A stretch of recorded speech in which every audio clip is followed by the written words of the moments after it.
Ipinasyal ko pala dito mga bata ko sa Germany. May park kasi dito na malapit sa amin. Nilakad na lang namin. Tara, sama muna kayo.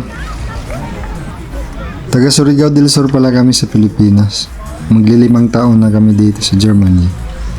Kontento naman kami dito sa sistema ng gobyerno.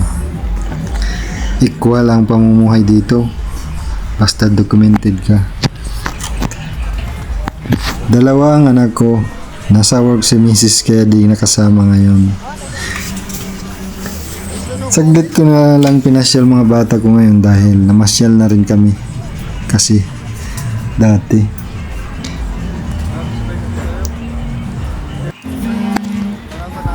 Mura lang ang entrance fee dyan pag sumakay ka. Kung sa pira sa Pilipinas, nasa 400 pesos lang. Makakasakay ka na ng mga yan, tulad nyan. Pero di kami sumakay dyan kasi madali akong mahilo.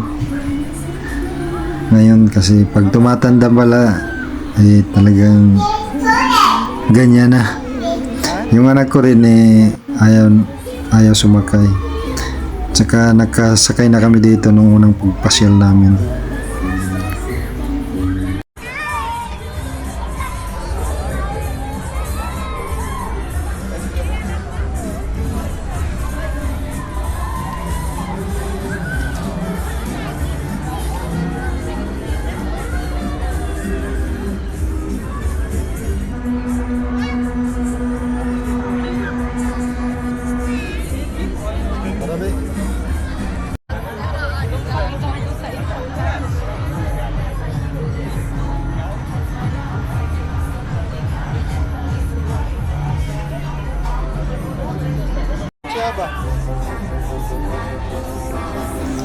Sa susunod ulit sa buhay sa Germany.